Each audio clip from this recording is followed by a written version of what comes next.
Hello, everyone.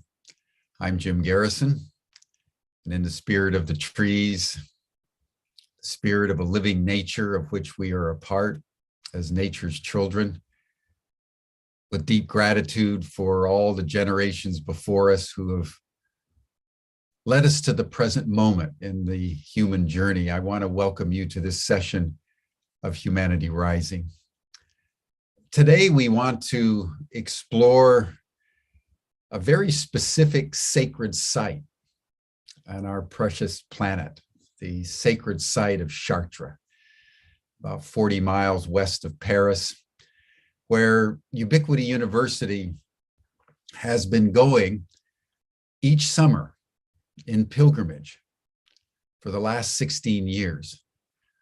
When I came aboard as president in February of 2005, one of the faculty in the university was Andrew Harvey, who I'll introduce in a moment, and also Apila, Colorado, who's been on Humanity Rising numerous times. And they counseled me to inaugurate my tenure as president of the university by convening a pilgrimage in honor of Mary Magdalene and the Black Madonna. So in the fall, I think it was October 2005, about 40 of us, including Andrew and Apila, myself, and about 35 students embarked on a pilgrimage to France. And we took in the site of Rock Amador, which is the place of the most potent of the Black Madonnas, the Madonna of Rock Amador. And then we made pilgrimage to the various sites associated with Mary Magdalene. It was by tradition that Mary Magdalene, after the death and ascension of Jesus, she spent about 10 years in Alexandria, where tradition has it that she actually wrote the gospel that is named the Gospel of John. But there's increasing evidence that it wasn't written by John, it was written by Mary Magdalene. And then she made her way to France, where she spent the rest of her life. And one of the places that she came was Chartres. And then Chartres became a location of reverence. It had been, for the previous 1,500 years, a site that the Druids and the Celtics peoples considered to be the most potent, energetic, tellurically informed site in Europe. And telluric is the term used for very specific earth energies.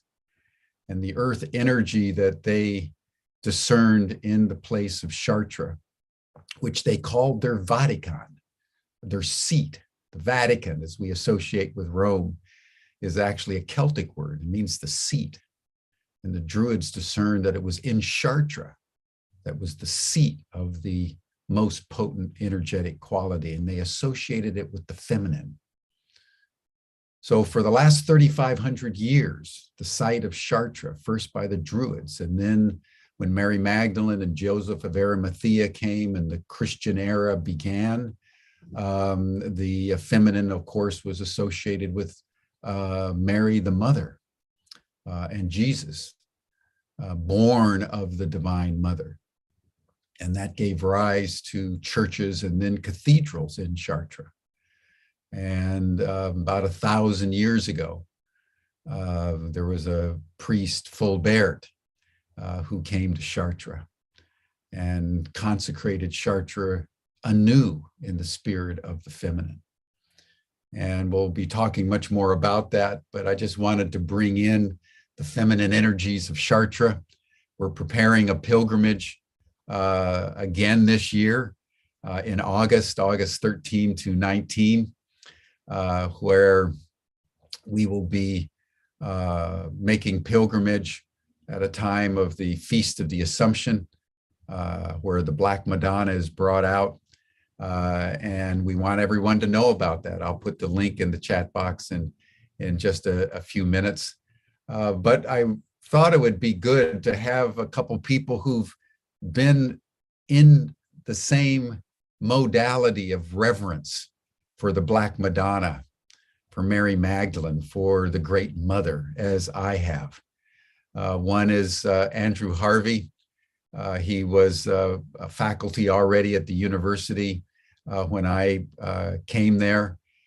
He's one of the great contemporary mystics of our time, a graduate of Oxford University, born in India, who's written, I think, well over 45 books on various aspects of world mysticism, both ancient and modern, both East and West, and is one of the great teachers of the mysteries, and has been a very deep friend and colleague for the past 16 years since I first came into the university.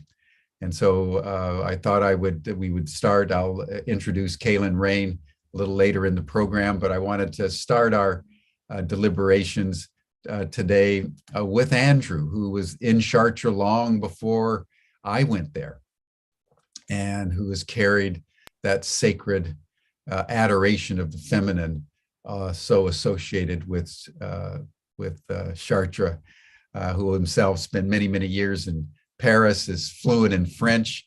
So I thought, Andrew, you could give us an opening meditation and then tell us about your journeys to Chartres and your love of Chartres and the pilgrimages that we have made. And then we'll bring in Andrew. And I would say that Banafsheh Sayad, who is also going to join us today, who's another devotee of the Great Mother, has fallen ill and couldn't make it. So we'll hold her with reverence.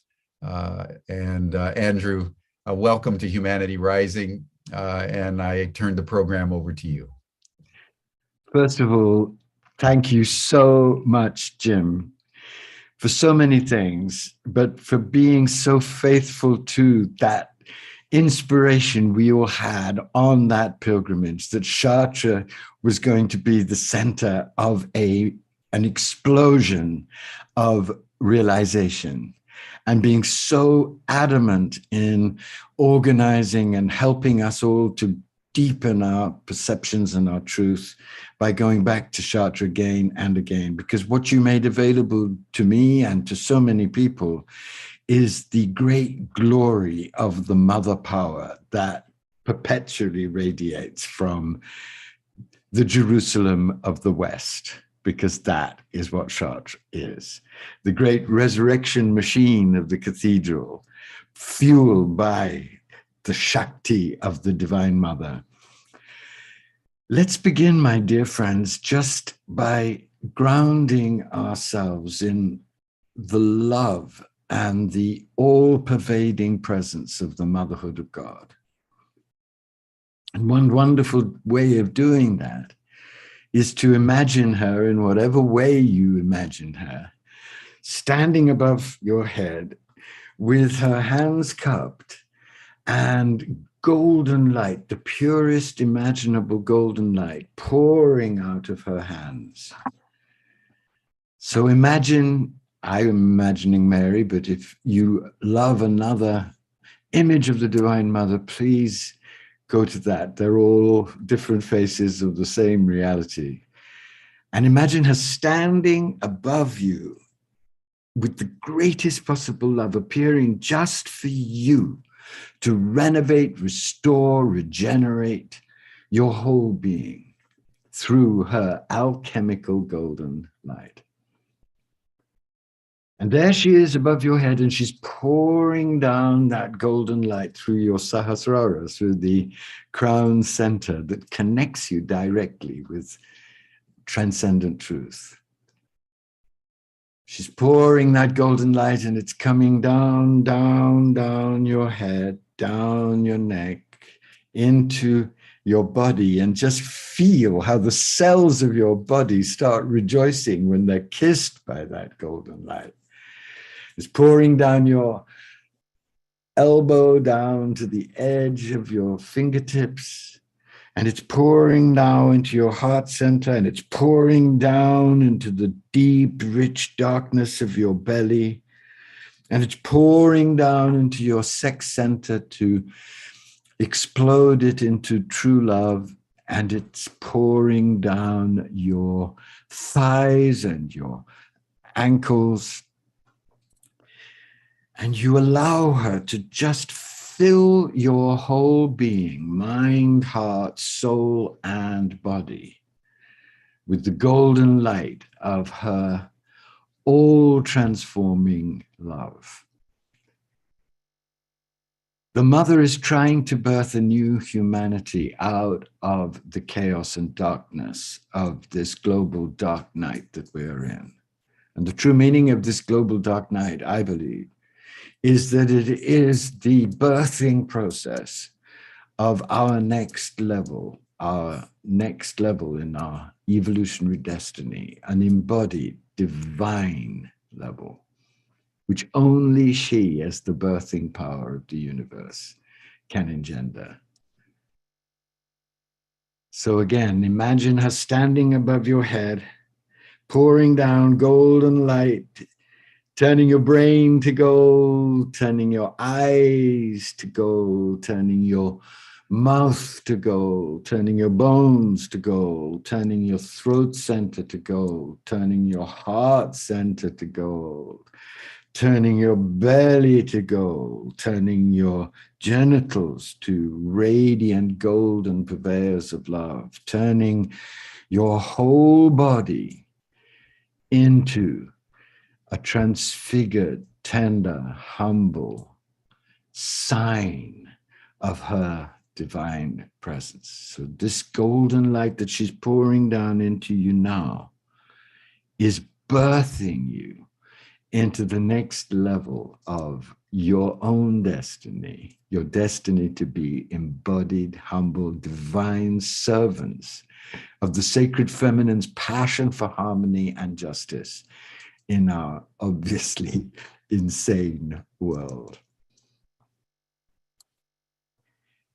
And as the pouring goes ever deeper into the depths of your cells and bones and muscles, I invite you to listen to this stupendous prayer by Bernard of Clairvaux, one of the great prayers of the Catholic mystical tradition, and one of the great prayers of the universal mystical tradition that celebrates the mother's all-saving grace. So as she keeps pouring her golden light, please join me in praying to her as Mary in the deathless words of one of her greatest lovers, Bernard of Clairvaux. O you, whoever you are, who feel that in the tidal wave of this world, you are nearer to being tossed about among the squalls and gales than treading on dry land.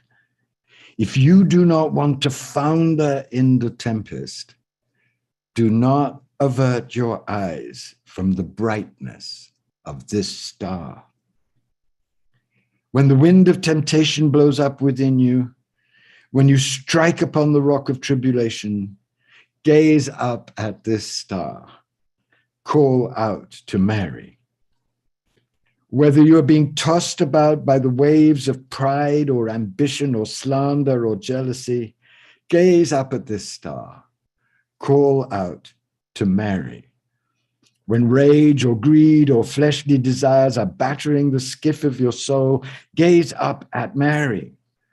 when the immensity of your regrets weighs you down and you're bewildered by the loathsomeness of your conscience, when the terrifying thought of judgment appalls you and you begin to founder in the gulf of sadness and despair, think of Mary. In dangers, in hardships, in every doubt, think of Mary. Call out to Mary.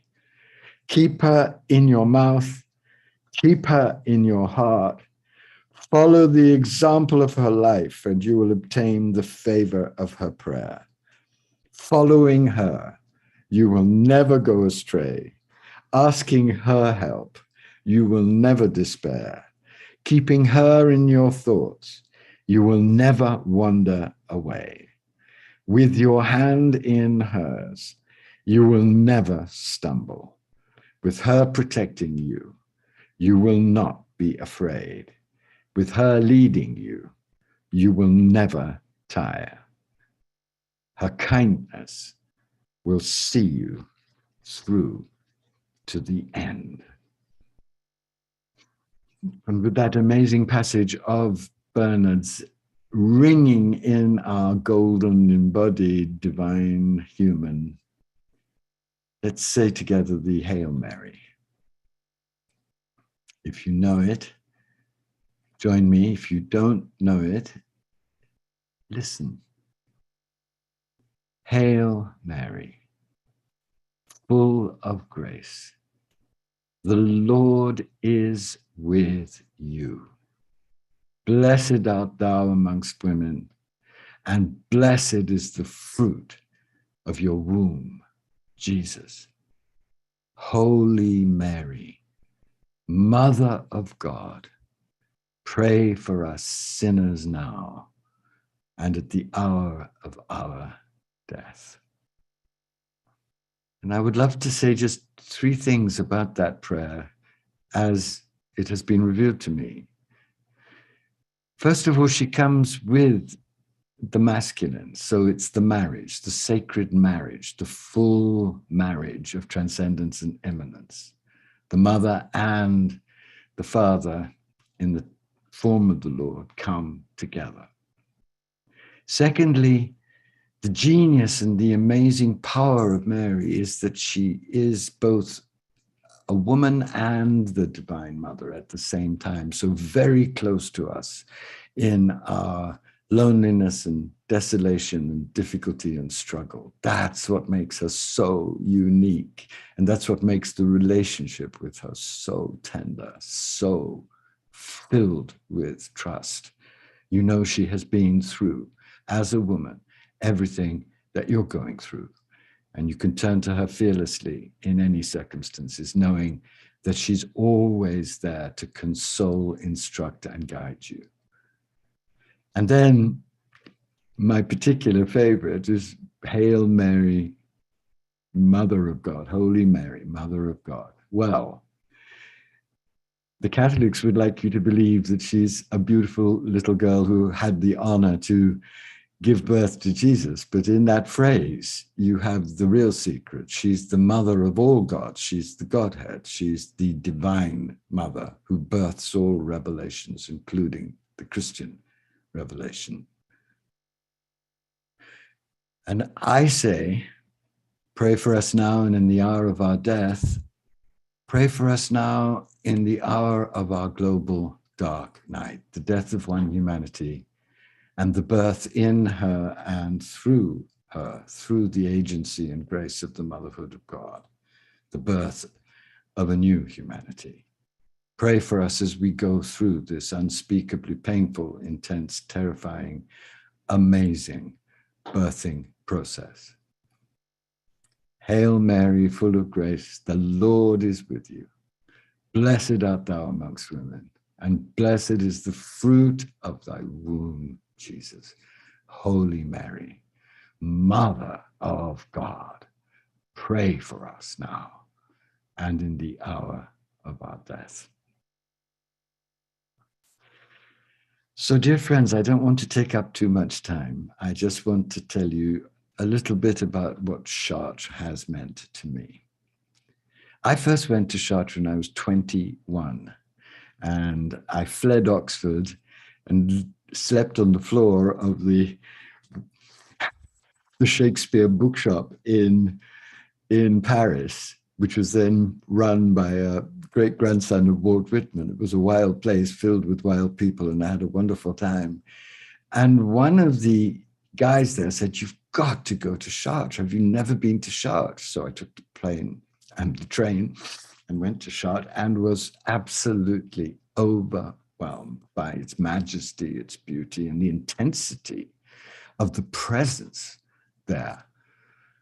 I had abandoned Christianity for atheism and Marxism at the time, but I was overwhelmed by the great peace that I felt in the cathedral. And it was the beginning of my return to the mystical path. I returned many times when I lived in Paris, which I did between 28 and 40 years old. Every young man should live for a decade in Paris. It's the most amazing place you could possibly undergo and live out your youth. And when the time came for my dark night, when I left my guru and went through 3 years of absolute hell and death threats and unspeakable pain, at the beginning of that dark night, I and my then husband went to Chartres to dedicate ourselves to the Divine Mother and beg for her protection in what we knew was going to be a terrible ordeal. I'll never forget the February morning that we went to Chartres and just sobbed in front of the Black Madonna, who, thank God, at that time hadn't been painted blonde, which unfortunately they've done since because they're terrified of the power of the Black Madonna. And after we had prayed to her to protect us, I looked up and I saw with the eyes of vision that she was crying, that there were tears coming down her face. And I knew that although I and Eric would not be spared the suffering that had come to us because it was part of a great dying I had to go through to be able to do whatever work I had done, she would be with us. And that was the day I consecrated myself to the Black Madonna. And she has been the center of my deepest devotion. Then came the tremendous pilgrimage that Jim organized with Apila. And I wish I could take you through all the joyful revelations of that pilgrimage. But it ended in Chartres, and it ended in all of us recognizing that Chartres had a particular charism, the charism of the Black Madonna, of the ever-pregnant, ever-birthing Virgin, which is how she was celebrated by the Druids, and that it would be absolutely amazing if, under Jim's leadership, we could recreate the ancient mystery school of Chartres that had ended mysteriously 1,000 years before. And that is what happened.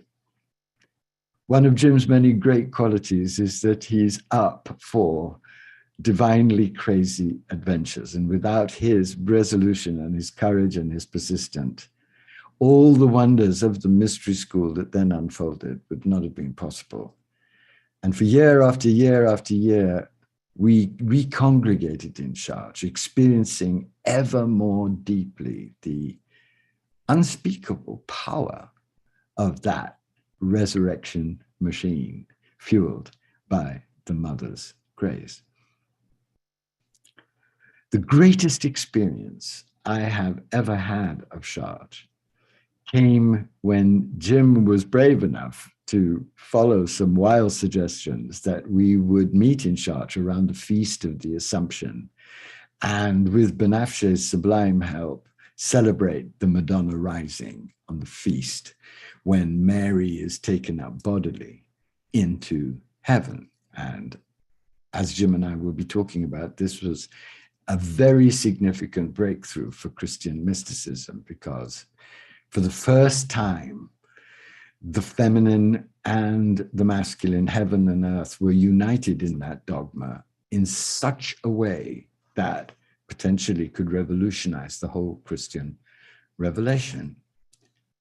Nothing prepared me for the glory of the rituals around the Assumption, the parading of the secret Black Madonna, which is kept in the crypt around Chartres, while thousands of people sing the ancient hymns to her.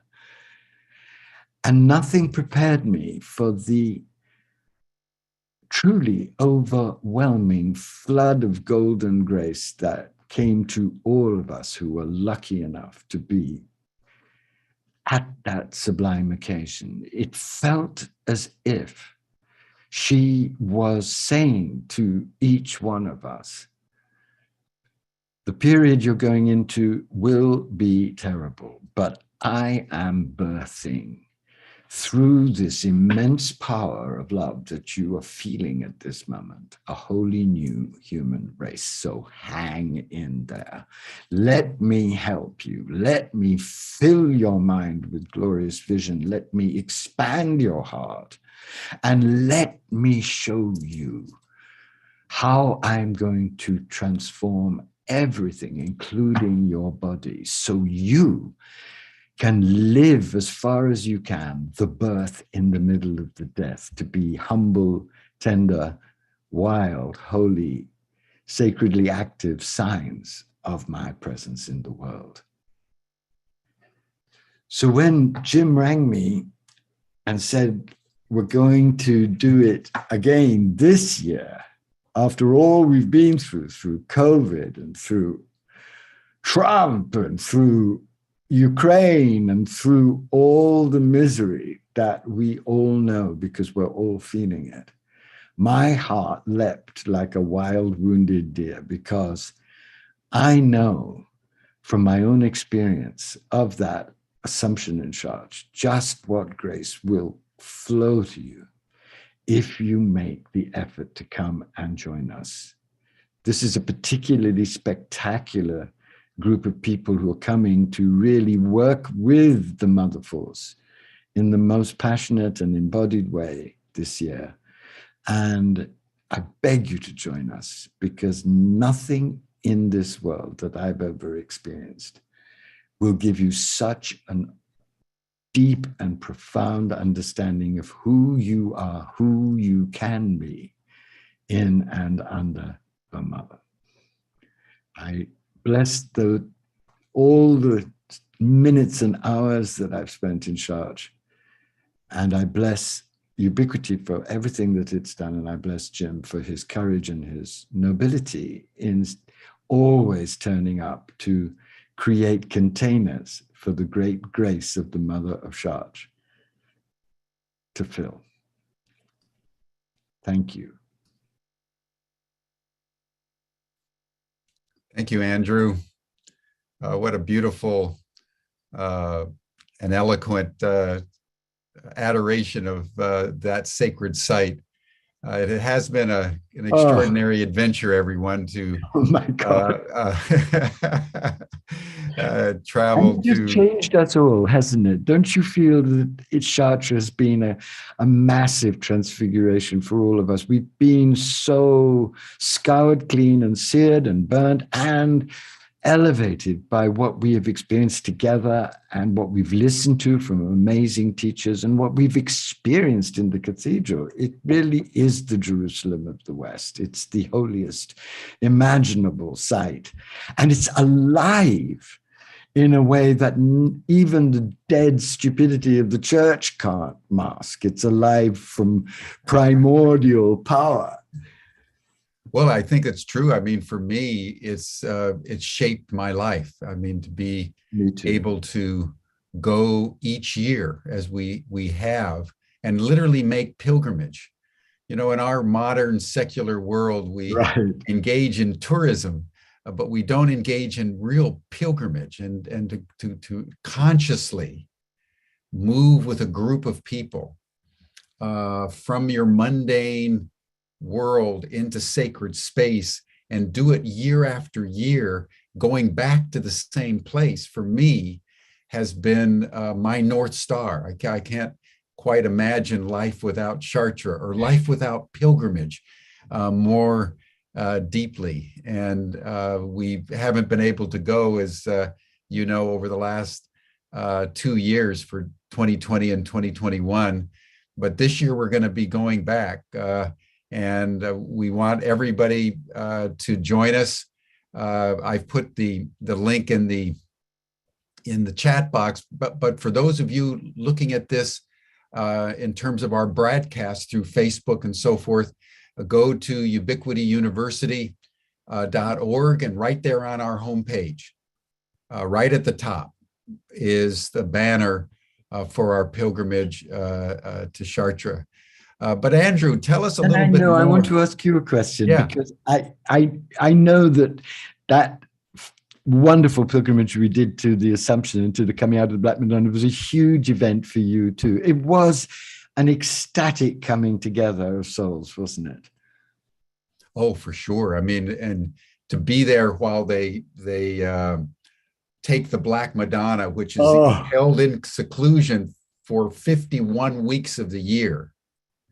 And then on that day, on the Feast of the Assumption, on the 15th of August, to parade her through the streets of Chartres, be carried by strong men, and then brought into the cathedral with the bishop and a great mass. And even though it's within Christian liturgical ceremonial ritual, the depth of the Black Madonna is so profound that for those of us who have challenges with the Christian faith, it still resonates deeply in one's heart. And I think my appreciation for Chartres was taken several octaves deeper by being there in August rather than in July.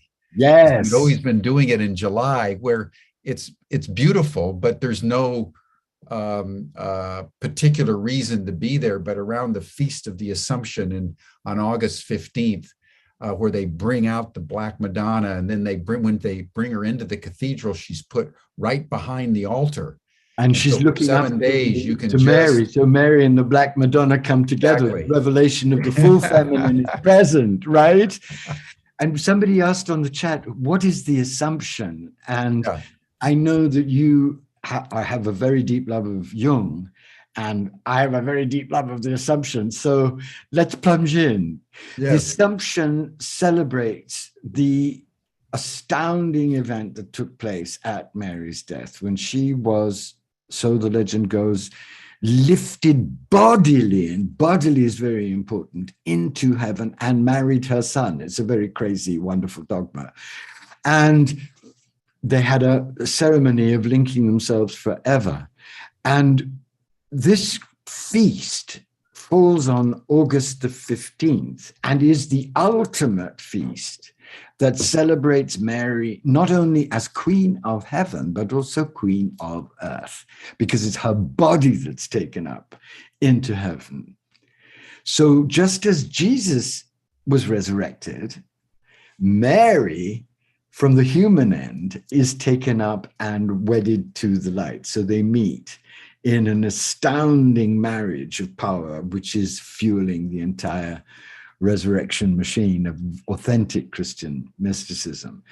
One of the things that Jim and I have talked about a lot is Jung's recognition that this was a momentous moment in history, because the complete feast of the Assumption, the complete dogma, really only came in the early 50s.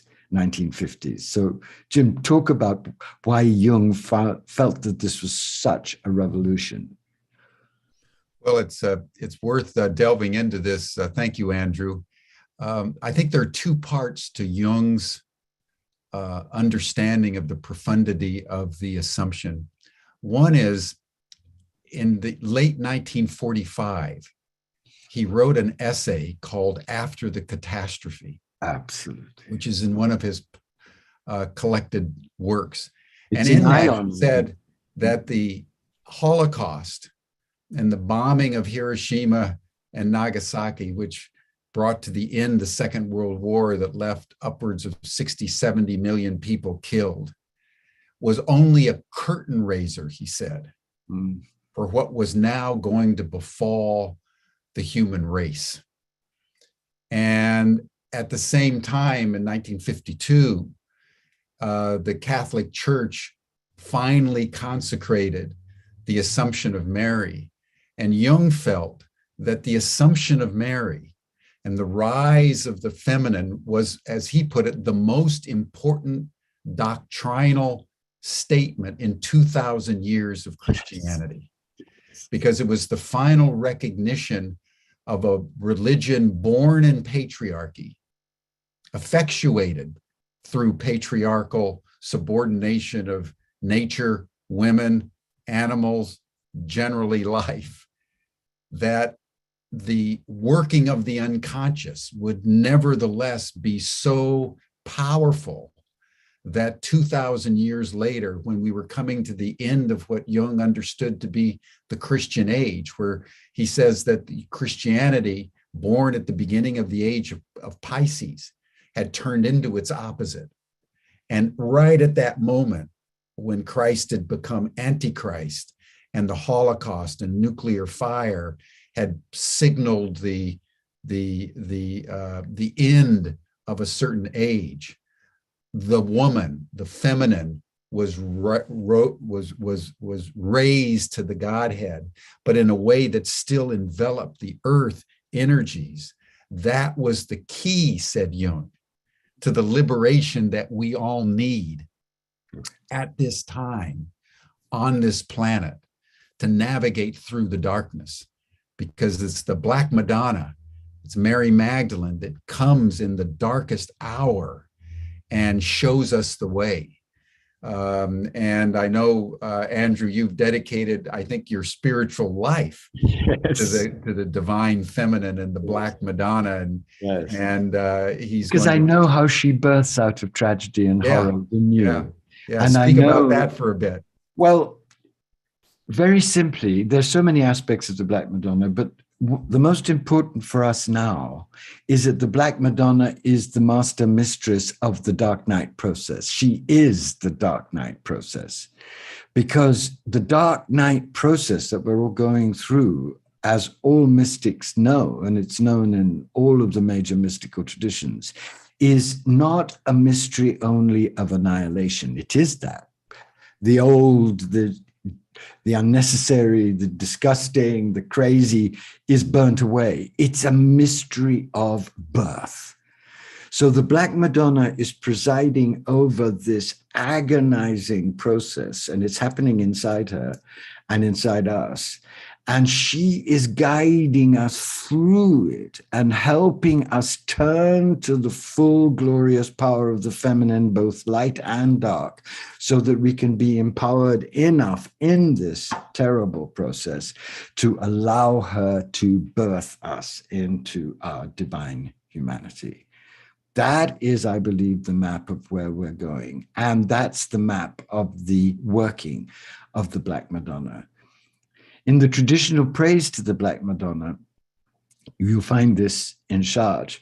She's always hailed as the most powerful birther of the Christ consciousness.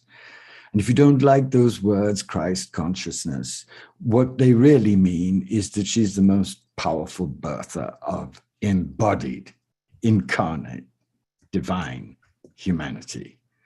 So what's celebrated at the Assumption in Chartres is the unmitigated, unmediated, full-on birthing golden power of the mother of everything, the birthing mother.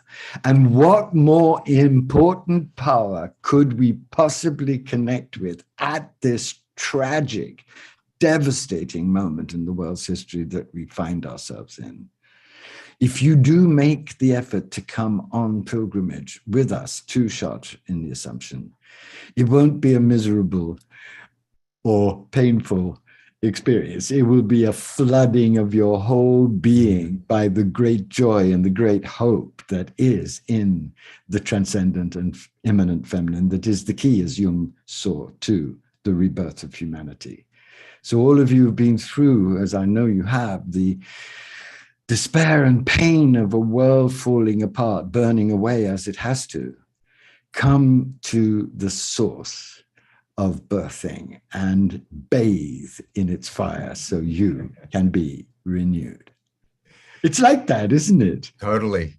And Totally. what's so wonderful is Banafshe's contribution, you know, the extraordinary radiance that Banafshe brought as an embodied divine woman, master of sacred dance to us, because without that component, we could so easily be in our heads or in our hearts. But Banafshe is in her head and her heart and her body and helped all of us struggling, dissociated ones come into the full luminous truth of our being. Well, and one of the things she's brought in, which I treasure very deeply, is the whirling.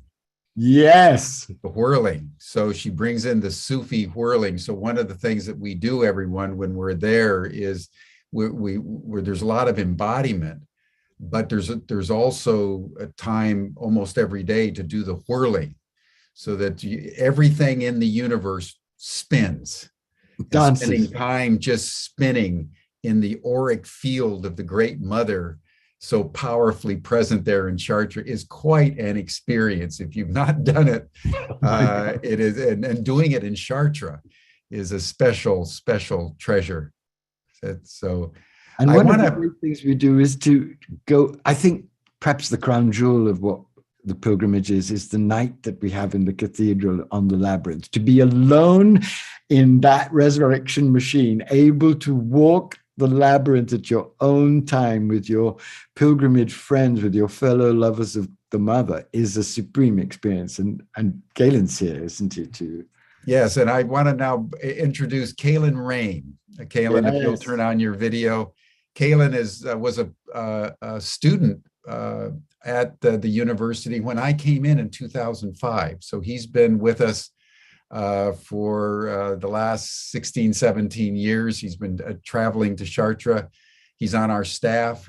I would say that Kaylin is our master of the invisible realms. Yes. And he holds the energetic integrity, I would say, of the university.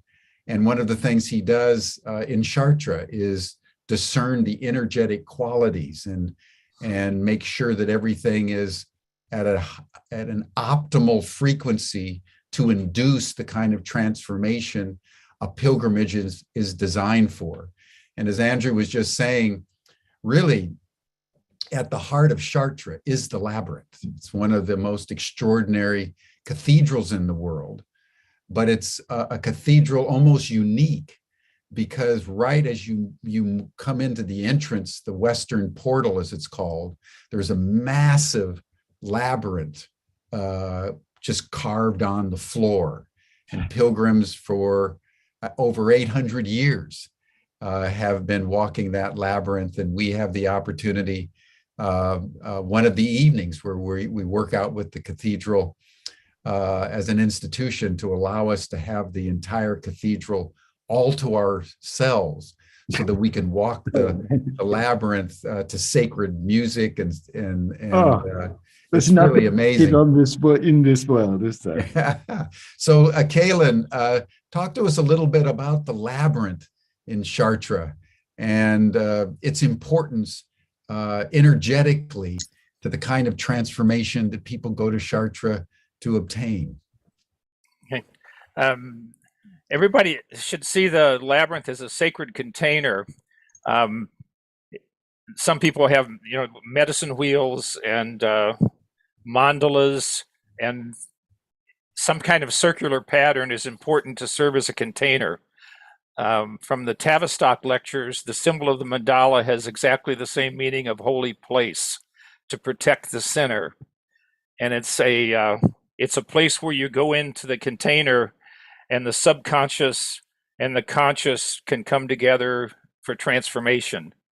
Jung wrote that when he came to understand the process of individuation, when he began to study The Alchemist, and he was talking about going into emptiness, and the alchemists work with energetic fields, and they work to allow the subconscious and the conscious to come together.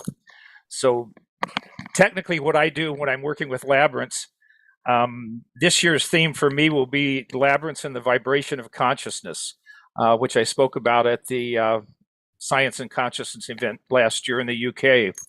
And it's important that a particular frequency is available to walkers on the labyrinth so that they can get into a space and to a vibration that will enable them to seek whatever transformation they're seeking in their life. Lauren Chartres says you should always sort of go in with, you just break down any wall that you have and you ask the labyrinth to give you the gift of insight into whatever you're working with.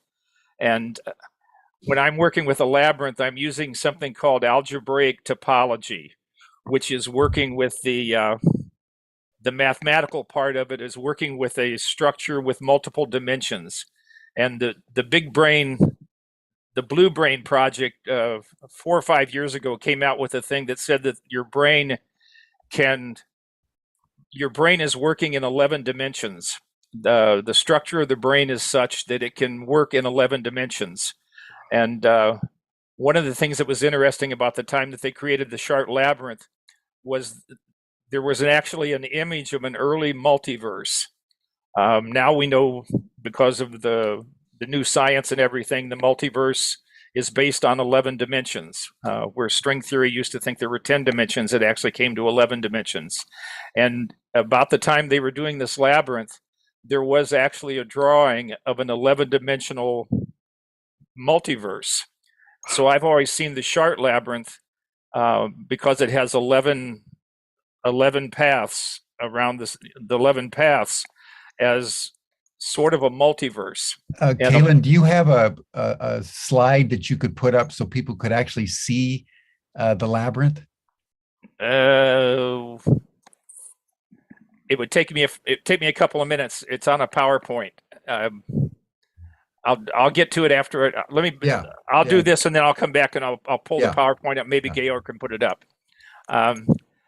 But the structure is such on the 11 paths that when you walk in, basically you're walking through a multi-dimensional path that catches every frequency. They all have different frequencies. And what I came up with for the vibration of consciousness was 466 hertz. If you type that into a browser, you'll likely come across a Mongolian chant of 466 hertz. And that seems to me to be the vibration of consciousness. Kingsley's book on the An Arrow Will Pierce You, or A Story Will Pierce You, talks about a Mongolian shaman that comes from Mongolia carrying a golden arrow, which he gave to Pythagoras. And from that probably was downloaded most of Western civilization. And I have one of the golden arrows and it spins at 466 hertz. So that's why I locked on to that particular frequency. So when we walk the labyrinth this year, that 466 hertz frequency will be the template that you enter. And you will have available the ability to search your subconscious in a container which will hold you and just be able to go to wherever you need to go. My working theory is that all labyrinths are connected in a morphogenic field, if you think back to Rupert Sheldrake's work. And when you're walking a labyrinth, you are connected to every labyrinth that has existed and everyone that's ever walked a labyrinth, which is why you can move back and forth with available information from any place in the universe. And to do it in the Chartres Cathedral is really important because the original designers, I was fortunate to study with the people in the lineage of the people who built the cathedral, and they basically created a giant sound box where the tones and the sounds, and if you're in there listening to the music, I mean, when we're on pilgrimage over there, you can go into the cathedral in the evenings and hear the music. You can hear the organ being practiced. but just the sounds, the way they function in the cathedral, and the stained glass, the way the air moves across the stained glass around the labyrinth. Um, the stained glass speaks to you, especially at that end where the rose window is. The rose window is above the front entrance, and it's when you walk under the rose window, the first thing you see is the labyrinth, and the way the air moves across the stained glass also creates a frequency and vibration that is available to you. So that's why Chartres, of all places, is the most important place to go on pilgrimage, because you have so many. Not only are you in a sacred container that was designed so that you could go within yourself to find out whatever you want to find out and to transform yourself, but all of the stained glass is speaking to you, as well as the geometry of the cathedral itself, the way it was built, because it was built obviously with sacred geometry. So all of the angles and everything are designed specifically for an immersive experience. So this was sort of like virtual reality before virtual reality. When you walk in there, everything is available. And when you step into the labyrinth, because of the three-dimensional nature of the structure of the cathedral itself, you're actually, in my mind, stepping into a sphere. Yes. That there's actually a sphere around the labyrinth, and you're basically walking into a sphere, and the labyrinth just happens to be cutting across the middle of it. And as you walk around there, you are drawn both above and below the path of the labyrinth. I remember one year I'd set up a really a lot lower frequency on the labyrinth, and a couple of people came out and said, when I got to the center, it was like I fell through a hole, and I was beneath the labyrinth, and I went into my subconscious. That's when I went in. When I got to the center, it was like the floor dropped away, and I was in a totally different vibration and frequency, and I was able to go places I'd never gone before. And that was the year where the woman, Jim will remember this, one of the women came out and said, "I've decided I need to have a child." Because of what happened in the labyrinth. And by the next year, she had a child. And she hadn't thought about doing that until she had stepped into the labyrinth and had whatever experience she had. And it brought her to the fact that she wanted to birth a child. So it's always interesting every year when people walk into the labyrinth, because I always tell people, don't have any preconceived notion of what you think might happen to you on the labyrinth. Because once you step into the vibration, and I see the door closing behind you when you step into the field, it's just you.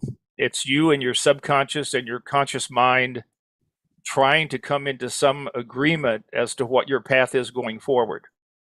And that's why the labyrinth is sort of a microcosm of the church itself. And it's a place where everything is tuned for the experience that you're going to have when you're in the cathedral. I mean, you have the Black Madonna down in the lower church, which is also sort of her vibration is also coming up, and there's a connection between the Black Madonna in the lower church and the center of the labyrinth, which I figured out about 10 or 12 years ago. So I always try to have those two things connected. So anyone that comes for the pilgrimage this year, the idea will be that you'll have a 466 hertz platform to enter and come into resonance with consciousness as you see, as you desire. I'm a little more technical with the labyrinths than some people, just because of the mathematics of it and the geometry of it. And for anyone that's walked that particular labyrinth, it's a different walk if you've cleaned the labyrinth and have it tuned for the experience. It comes out different than just walking to a labyrinth. So whenever you're walking one, wherever it is in the world, always stop for a moment and try to understand that there's a mathematical, geometrical structure there that you're walking into, that likely has some reference to the Fibonacci sequence or the Lucas sequence, if it's one of my labyrinths, but it's connected to the overall structure of the cosmos. And it's just brought down to this little level where you have a circle that you're walking into, which is way more than a circle. It's a vehicle of transformation, just like the cathedral is.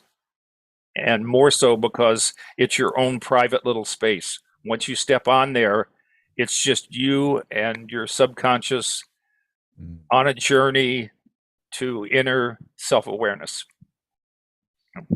Thank you, Kaylin. Wow. Thank you, Kaylin. You know, it's so powerful what the Kaylin is saying, everyone, because you know, Chartres Cathedral in and of itself is one of the most artfully, geometrically perfect architectural masterpieces ever built. You may have a rival in the Taj Mahal, but there are not very many human-made monuments that have the precision and geometric perfection than Chartres, because it was conceived as an expression in stone and glass of the perfection of the universe, with you know, the great north rose window dedicated to Mother Mary and the great south rose window dedicated to the Christ, mirroring each other with the labyrinth. It's just an extraordinary architectural masterpiece. I think it was David Strachan that said it's jeweled darkness when you enter into that. But let's turn our attention to this, what's going to happen this August.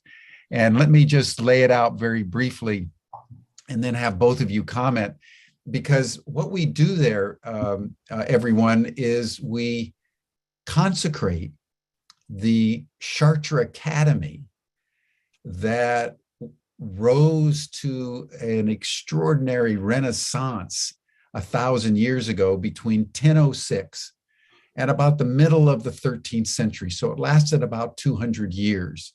In 1196, the old cathedral burnt down, Fulbert's Cathedral. And in about 26 years, the current cathedral was built as an expression of the enthusiasm of the people of Chartres. Most Gothic cathedrals took decades and decades. The cathedral in Milan, for example, took over 400 years to build. Chartres, on the other hand, set a record, actually. There's been no cathedral ever built that was built in such a short period of time as the Gothic cathedral in Chartres.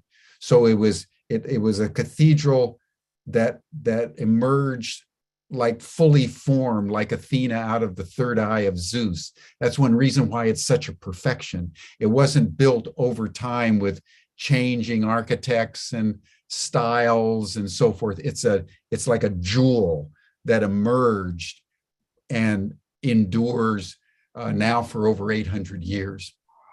And what the Chartrean masters brought was a deep reverence for the ancient mysteries, the Eleusinian mysteries, for example, in ancient Greece, and Plato.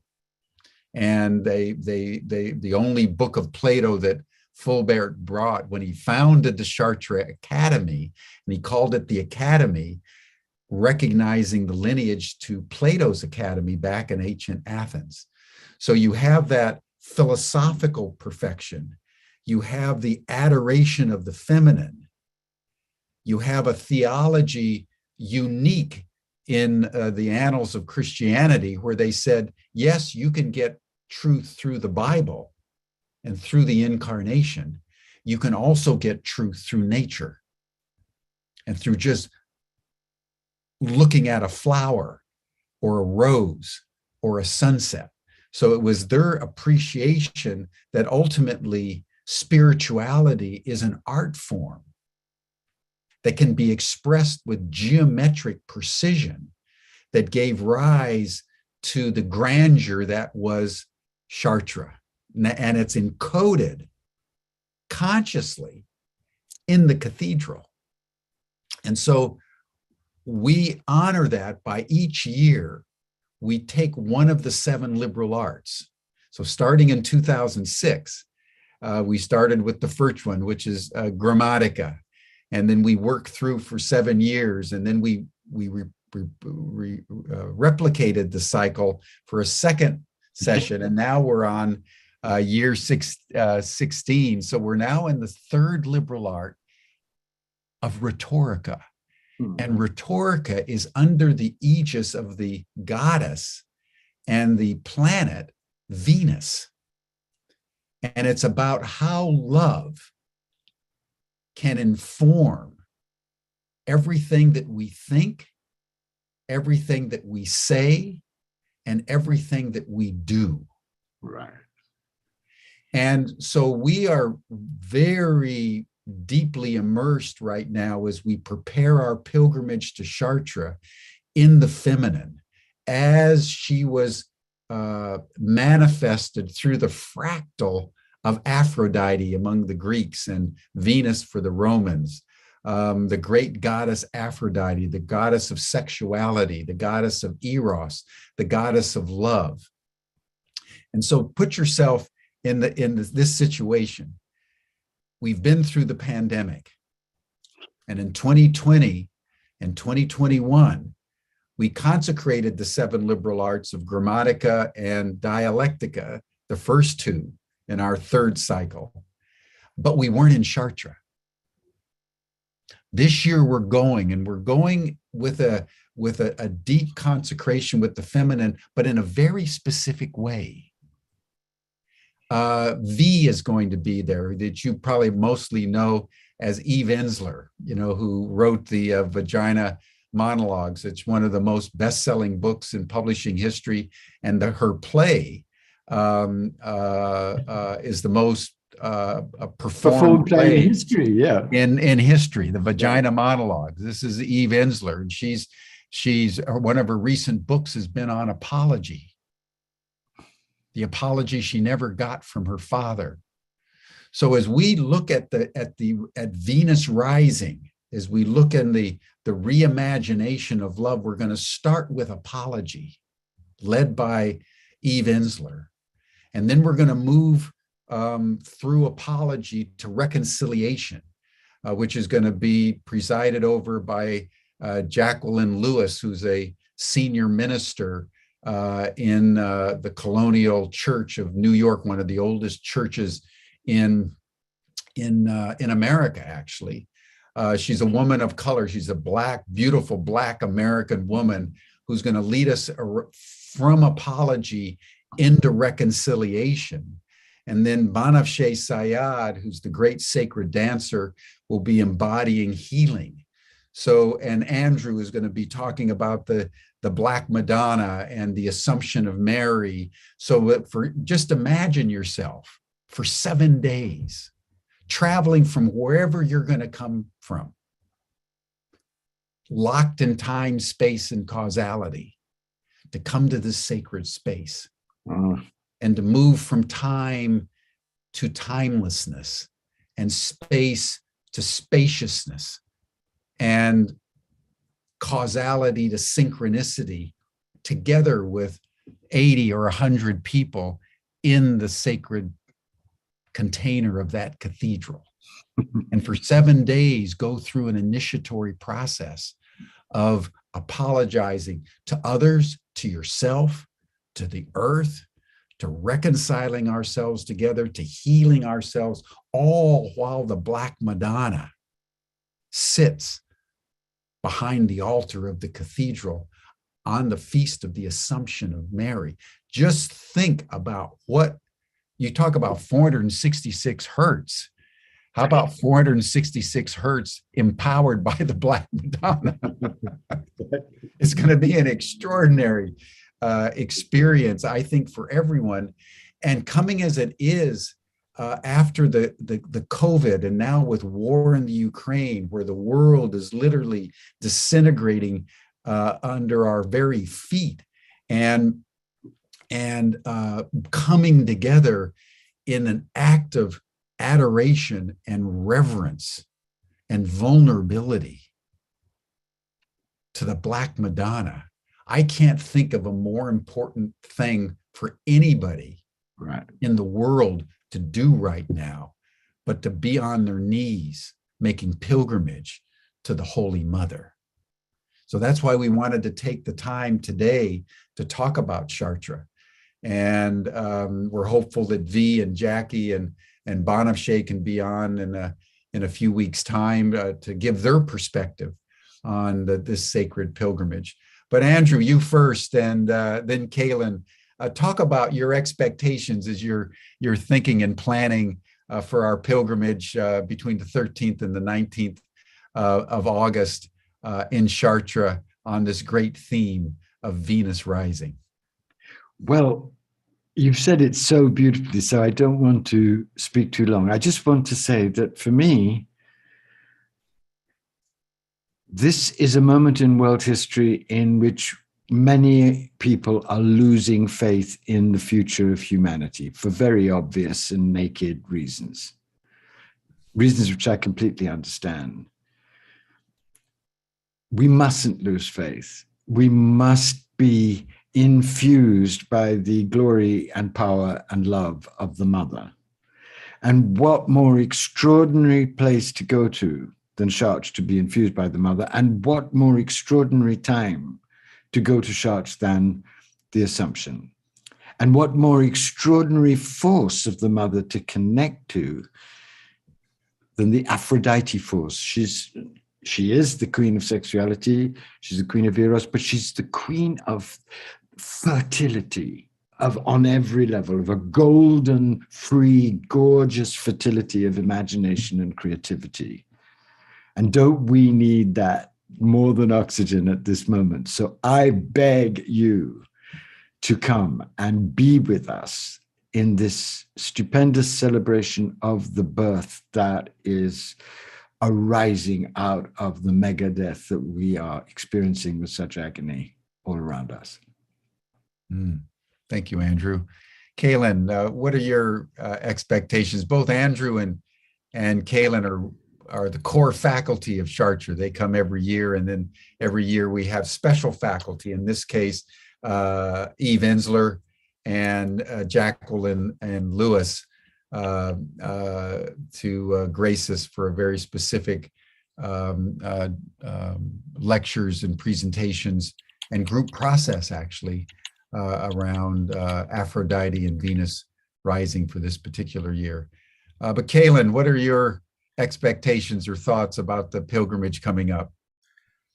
I sent Gaylor a photo. I'm not sure if he has it yet, but it's a photo of the Black Madonna at the Saint Pierre, which is where they bring her down there before they parade her through the streets.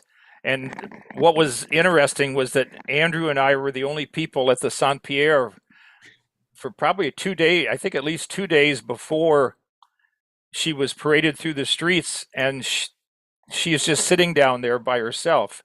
And I have some photos of and a video and a recording of Andrew singing to Our Lady of the Assumption in the Saint Pierre while I was standing in front of the Black Madonna. So one of the interesting aspects of the pilgrimage is that if you go down to the small church at the bottom of the hill a couple of days before, she's just sitting there by herself. And at some point, here she is. She is. And at some point, they come in and do all of the fancy decorations and everything, and put her on the pedestal on the thing that they carry her through the streets with, and people are hanging out of all the windows, and it's a very immersive experience. But it begins with possibly your ability to just have sacred individual time with the Black Madonna as she sits down waiting to be taken back to the larger cathedral. And I don't know how many people apparently not that many people know that she's just there, because Andrew and I were the only two in the Saint Pierre. So this is what she looks like before she begins her journey. Thank you, Kaylin. Thank you, Andrew. My It's pleasure. worth just taking a moment, everyone, and just gazing upon the Black Madonna and understanding very deeply what Andrew was bringing in a bit ago, that it's the Black Madonna that presides over darkness. And it's the Black Madonna, whatever our suffering, whatever the nature of our dark night, that holds us, guides us, and leads us to the light. Sometimes using the very darkness that surrounds us to shred us and shatter us so that we're broken asunder. But when the breaking is complete, she lovingly and with exquisite tenderness picks all the pieces back up, and with an artistry beyond our imagination, remolds us into something beautiful for God, something beautiful for each other, something beautiful for the world. That's the Black Madonna, one of the deepest manifestations of the Mother.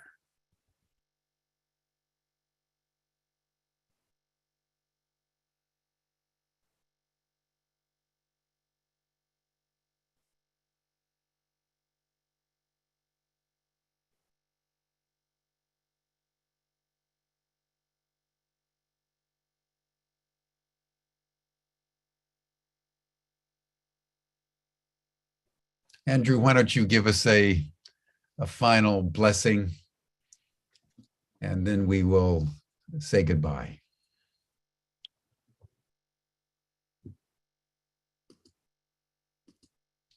May the Mother flood you with her wisdom, her passion, her peace, and her grace. And may the Mother inspire in you a deep desire to gaze upon her in Chartres in August this year. And may the Mother that destroys to create help all of us stay strong and grounded and calm as she does her great dance of crucifixion and resurrection. And may we learn through her grace to trust her through everything. Amen. Amen. Thank you, Andrew. Thank you, Kaylin. Lovely. Thank you, everyone. We hope to see you in Chartres, August 13 through 19, Yes. for Venus Rising and the embodiment and reimagination of love through apology, reconciliation, and healing. Wow. Bye for now.